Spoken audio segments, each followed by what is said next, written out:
महाराष्ट्र में कई दिनों से काफी ज्यादा तेज बारिश हो रही है और आईएमडी ने कई जिलों और शहरों में रेड अलर्ट और ऑरेंज अलर्ट भी घोषित किया हुआ है। इसके मद्देनजर देखते हुए समुद्र में भी काफी ज्यादा हलचल होती है। इस समय न्यूज 18 इंडिया की टीम कोस्ट गार्ड के हेडक्वार्टर एमआरसीसी यानी कि मैरीटाइम कोऑर्डिनेशन सेंटर में खड़ी है, जहां पर समुद्र के आसपास कोई भी रेस्क्यू ऑपरेशन होता है या फिर कोई डिस्ट्रेस कॉल आता है तो सबसे पहले एमआरसीसी टीम एक्टिव होती है और पूरी कोऑर्डिनेशन करती है और कोशिश की जाती है कि बीच समंदर में लहरों के बीच जो जहाज फंसा हुआ है, जो जिंदगियां फंसी हुई हैं, उन लोगों को सुरक्षित निकाला जाए। इस समय हम उस कंट्रोल रूम में मौजूद हैं और कल दोपहर एक डिस्ट्रेस कॉल आया कि एक सरकारी जहाज समुद्र में फंस चुका है। 36 जाने उस जहाज में फंसी हुई हैं और सबसे इंपॉर्टेंट चीज है कि नेशनल इंस्टीट्यूट ऑफ ओशिनोग्राफी एक बड़ा विभाग है जो समंदर के बारे में रिसर्च करता है और उसमें साइंटिस्ट भी मौजूद होते हैं।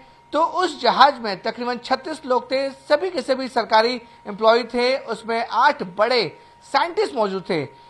उनका जो जहाज था उसका इंजन फेलियर हो गया और वो बिना किसी कंट्रोल के बीच समंदर लहरों में बहता चला गया। किसी तरह कोस्ट गार्ड को इसकी जानकारी मिली, कोस्ट गार्ड से मदद मांगी गई। कोस्ट गार्ड ने तुरंत एक्टिव हुए और उस जहाज को बचाने के लिए पूरा ऑपरेशन शुरू किया। सबसे पहले मैं आपको ग्राफिक के जरिए दिखाना चाहूंगा कि किस तरीके से जो जहाज है, जिसका नाम बताया जा रहा है कि जो सरकारी जहाज है वो इस पोजीशन पे यानी कारवार और बुरुंडेश्वर के बीचों बीच है। ये जहाज है जो कोस्ट गार्ड उसे रेस्क्यू कर रहा है और रेस्क्यू करने के बाद उसे वापस गोवा की तरफ ले जाया जाएगा। देखिए, सिंधु साधना ये जहाज है। ये इंडियन गवर्नमेंट का जहाज है जिसमें 36 लोग सवार थे, 8 इंजीनियर, जिसे मैंने आपको बताया कि नेशनल इंस्टीट्यूट ऑफ ओशिनोग्राफी का ये जहाज है। और ये जो टीम है एनआईओ यानी कि नेशनल इंस्टीट्यूट ऑफ ओशिनोग्राफी, ये समंदर के बारे में रिसर्च करते हैं। साइंटिस्ट इसमें इन्वॉल्व होते हैं, कई लोग इन्वॉल्व होते हैं और ये समंदर में कि बीच समंदर में जाके पूरी रिसर्च करते हैं। रिसर्च के दौरान ही जो सिंधु साधना जहाज है वो कारवार के आसपास फंस गया था। इस जहाज का इंजन पूरी तरह से फेल हो गया था। ये जहाज किसी के कंट्रोल में नहीं था। 36 जाने अटकी हुई थी जहाज में, लेकिन कोस्ट गार्ड को जैसी सूचना मिली उन्होंने अपना ऑपरेशन शुरू किया। अब इस जहाज के जो लोग हैं वो धीरे धीरे कारवार होते हुए जो गोवा है वहां पे पहुंचेंगे। इस जहाज को, सिंधु साधना जहाज को, कोस्ट गार्ड का जहाज जो है वो टो करते हुए इधर गोवा की तरफ ले जाया जा रहा है और यहां तक पहुंचने में तकरीबन उससे कुछ और घंटों का समय और लगेगा। इसी तरीके से दूसरे पॉइंट पे देखिए कितना टफ हो रहा है कोस्ट गार्ड के लिए जहाज को टो करना, क्योंकि अगर मैं दिखाऊंगा कि हवा का जो रुख है, जो विंड प्रेशर है, वो सीधे जो मैप देख रहे हैं पंजिम और रत्नागिरी के जो कोस्टल एरिया है वहां पर काफी ज्यादा प्रेशर हो रहा है। तो ये अपने आप में काफी टफ सिचुएशन हो जाती है कोस्ट गार्ड के लिए किसी भी सर्च और रेस्क्यू ऑपरेशन को अंजाम देने के लिए। खासकर अभी का मौसम की बात करें तो समुद्र में का मौसम बेहद खराब है और विंड प्रेशर बहुत ज्यादा है। ऐसे में किसी भी ऑपरेशन को अंजाम देना कोस्ट गार्ड के लिए बिल्कुल भी आसान नहीं होता है। उसके बावजूद भी कोस्ट गार्ड की जो शिप है वो सिंधु साधना को टो करते हुए किसी तरह गोवा तक पहुंचाने की कोशिश कर रहा है।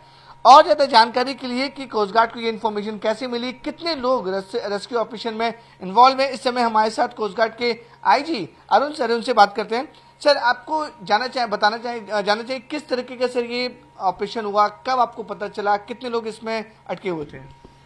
ये हमको करीब कल दोपहर को अराउंड 3 बजे के आसपास हमें ये खबर मिली थी कि ये एनआईओ की एक रिसर्च वेसल है जिसमें कि अभी डिस्ट्रेस हो गई है और उनका टोटल प्रोपल्शन और पावर ब्लैकआउट हो चुका है। ये मैरीटाइम रेस्क्यू कोऑर्डिनेशन सेंटर पर ये मैसेज आए थे और इन्होंने तुरंत उसकी पोजीशन निकाली और पता चला कि ये कारवार की तरफ जा रही है। कारवार के जो पोर्ट है उसके आसपास काफ़ी रॉकी एरिया है, कुछ आइलैंड्स है, उसका वहाँ ग्राउंड होना और इनका डूबने का चांसेस काफ़ी ज़्यादा था। इमीडिएटली गोवा से ही शिप्स को हमने डाइवर्ट किया था। पहली शिप हमारी तकरीबन 5 बजे तक पहुँच गई थी। पहुँचते ही उन्होंने इस सिंधु साधना से बात की, बोला भाई हम आ गए हैं, आप लोग अभी आप हम पे भरोसा रखिए, आपको रेस्क्यू किया जाएगा and the best possible efforts अभी डाली जा रही है करके। रात तक हमारी दूसरी शिप भी एरिया में आ गई थी। शाम का वेदर काफ़ी ख़राब था तो हम लोग उसको एरिया को ऑब्जर्व करते रहे। हमने ड्रिफ्ट पैटर्न की स्टडी की थी कि किस तरह जा रहा है, किधर जा रहा है। तो हमने देखा कि रात का एक विंडो हमारे पास है कि ये सेफ रहेगा। तो फिर हमने तब डिसाइड किया कि मॉर्निंग में जैसे ही फर्स्ट लाइट आएगा हम उसकी अप्रोच बना के इसको हम टो लाइन पास करके इसको रेस्क्यू करने की कोशिश करेंगे।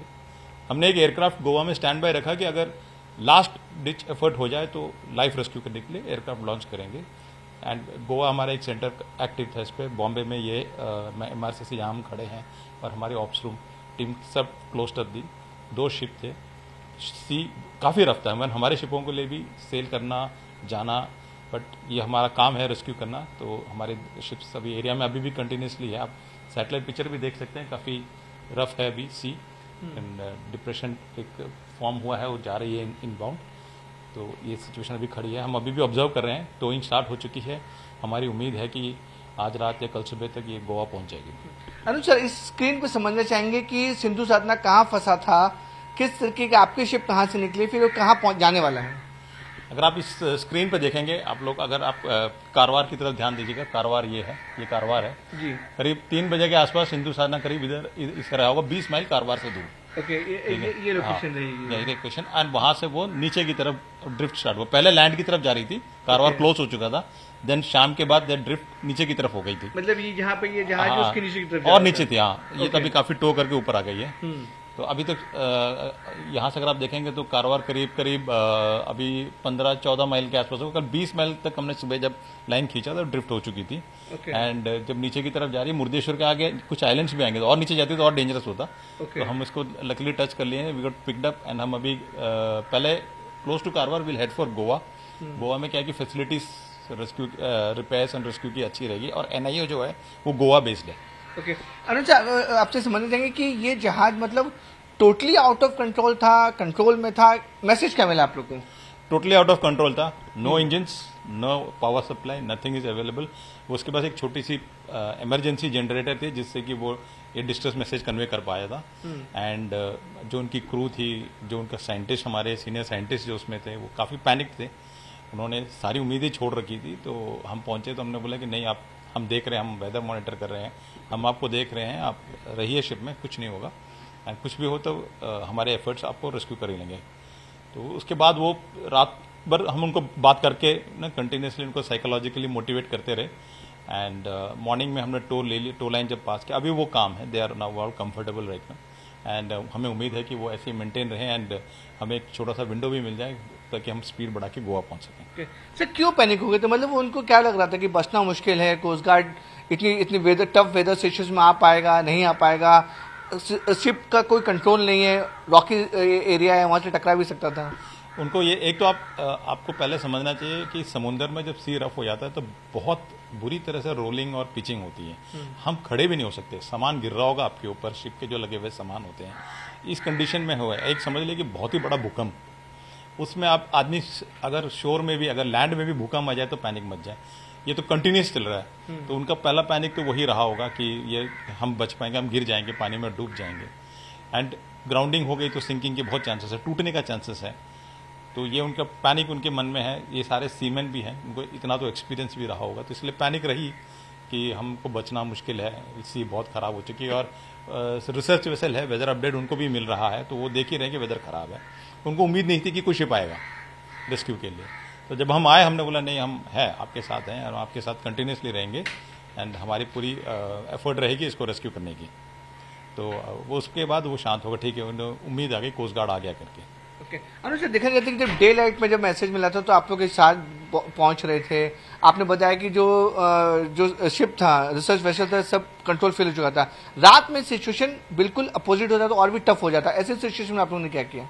हमने नाइट के लिए ये स्टैंड बाय रखा था कि अगर वेसल कंट्रोल से बाहर ही जा रही है और बिल्कुल लैंड के पास जा रही है तो फिर हम क्रू और आदमी को उठा लेंगे। उसके लिए हमने एक एयरक्राफ्ट रेडी कर ली थी, हमारी दोनों शिप के पास उसकी इमरजेंसी बोट्स हैं, वो उतार के जैसे भी हो क्रू निकाल लेंगे रात में।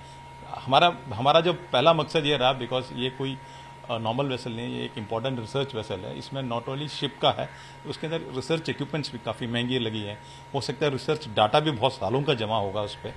तो उसको वो एफर्ट हमारी ये रही कि एज फार एज पॉसिबल पहले शिप एंड लाइफ दोनों की रेस्क्यू किया जाए।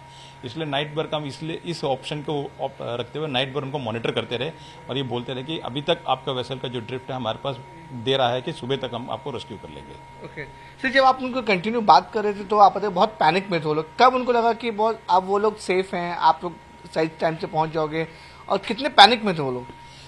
पैनिक आप ये कह सकते हैं, जब हम लोगों को डिस्ट्रेस मैसेज मिल रही थी ना, तब वो मैक्सिमम पैनिक में थे कि सर हम कुछ नहीं कर रहे हैं, हमें बचा लो, ये इस तरह का था।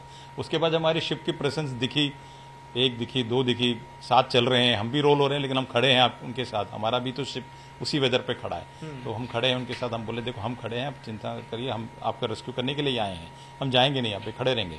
तो उसके देखते ही वो हो गए थे। शुरू में हमने इवन ये भी बताया था कि आप लिस्ट बना लो किसको पहले निकालना है, बाहर निकालना, बट बाद में वो रेडी हो गए, नहीं सर हम ठीक हैं, अभी आप आ गए हैं तो हम ठीक हैं। ओके, अरुण से इस वेदर कंडीशन से ये किस तरह से लेमन की भाषा में समझना चाहेंगे कि क्या स्क्रीन पे चल रहा है, कितना रफ वेदर है और इस तरीके के रेस्क्यू ऑपरेशन में कितना टफ होता है आप लोग के लिए? आप अभी जो स्क्रीन में देख रहे हैं ये IMD की अभी वेदर पिक्चर आई है, जो सैटेलाइट पिक्चर्स दिखा रहे हैं, एंड ये क्लाउड पैटर्न दिखा रही है आपको। तो एक छोटा सा ऑफ महाराष्ट्र गोवा कोस्ट में we can understand depression is formed up which is moving inbound. और इसमें मेन प्रॉब्लम है जब भी ऐसे कुछ बैड वेदर होती है, शोर में तो लैंड में बारिश एंड फ्लडिंग की स्कोप होती है, सी में विंड को कोई ऑब्स्ट्रक्शन नहीं होता, तो सी में विंड भी बहुत स्ट्रांग होती है एंड सी भी बहुत रफ होता है, विजिबिलिटी लैंड से भी कम हो जाती है। तो ये कंडीशन में हम लोगों को सी में दिक्कत होती है, it is more worse then in land. Land में शायद एक्सेसिबिलिटी की इश्यूज है, सी में एक्सेसिबिलिटी नहीं, विजिबिलिटी भी चली जाती है, विजिबिलिटी नहीं रहती है, खड़े नहीं हो पाते। वी आर लैंड एंड हम लैंड में रहने वाले लोग हैं, हम समुद्र में जब जाते हैं तो सी रोलिंग कर रही है, ऑलमोस्ट 30 to 40 डिग्री एंगल पे खड़े हो जाते हैं शिप्स। तो इतने पिचिंग एंड लिस्टिंग में डिफिकल्टी मल्टीपल टाइम्स हो जाती है जो हम रेस्क्यू लैंड में करते हैं। अनुज से ये अगर ये सिंधु साधना की बात करें तो ये शिप गोवा में लैंड कब तक सब लोग लैंड तक पहुंच पाएंगे? अभी जो हमारी लाइव अपडेट हम देख रहे हैं, जो लास्ट 6-7 मिनट्स की अपडेट आ रही है, तो इसके हिसाब से इसकी स्पीड तकरीबन 2 नॉट की है। तो हम अगर ये अंदाज़ा लगा कि यही स्पीड अगर वो मेंटेन रखें तो हमारी उम्मीद है कि ये कल अर्ली आवर्स में अराउंड 2-3 बजे के आसपास अगर सब नॉर्मल रहें तो 2-3 बजे के आसपास it should be of Goa.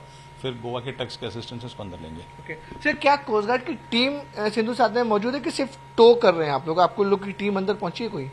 हमारी कोई टीम अभी इस वक्त सिंधु साधना के अंदर नहीं है, हम उसको टो कर रहे हैं, हम लाइन पास करके उसको अभी टो कर रहे हैं। Thank you so much sir. तो ये थे हमारे साथ अरुण सर जो पूरी डिटेल बता रहे थे किस तरीके से उन्होंने रेस्क्यू ऑपरेशन को पूरा कोऑर्डिनेट किया और जिस तरीके से बता रहे थे कि पूरे जहाज में 36 लोग बचे हैं। ये एक सरकारी जहाज है, नेशनल इंस्टीट्यूट ऑफ ओशनोग्राफी जो रिसर्च के लिए समुद्र में जाता है। टॉप 8 साइंटिस्ट इस जहाज में फंसे हुए थे। सभी 36 लोगों को लग रहा था कि उनकी जान बचना अब नामुमकिन है और जिस तरह से अरुण सर ने बताया कि समुद्र के अंदर जब भी शिप होता है, जब भी कोई डिस्ट्रेस कॉल आते हैं तो वहां पे खड़े होना और शिप को स्टेबिलिटी होना बहुत ज़्यादा मुश्किल हो रहा है। और बड़े स्क्रीन पे देखिए जिस तरीके से अरुण सर ने बताया कि जो जहाज है वो अभी भी कारवार से थोड़ी दूर है और इस जहाज को अब कोस्ट गार्ड का जो जहाज है वो टो कर गोवा ले जा रहा है और गोवा में इसको पहुंचने में तकरीबन अभी 15 से 16 घंटे और लग सकते हैं। लेकिन एक बड़ा ऑपरेशन था कोस्ट गार्ड का जिन्होंने नेशनल इंस्टीट्यूट ऑफ ओशनोग्राफी का जहाज को बचाया और साथ ही जो लोग अंदर फंसे हुए थे उनको भी बचाया। और सबसे जो इम्पोर्टेंट अरुण सर ने बताया कि जो डेटा था, जो साइंटिस्ट काफी सालों से काफी दिनों से मेहनत करके उस डेटा को स्टोर कर रहे हैं, उस सारे डेटा को उन्होंने सेफ रखा, पूरा जहाज सेफ है और उम्मीद जताई जा रही है कि कल सुबह तक सिंधु साधना जो एक सरकारी वेसल है वो गोवा तक पहुंच जाएगा। मुंबई से कैमरामैन रमेश के साथ विवेक गुप्ता, न्यूज 18 इंडिया।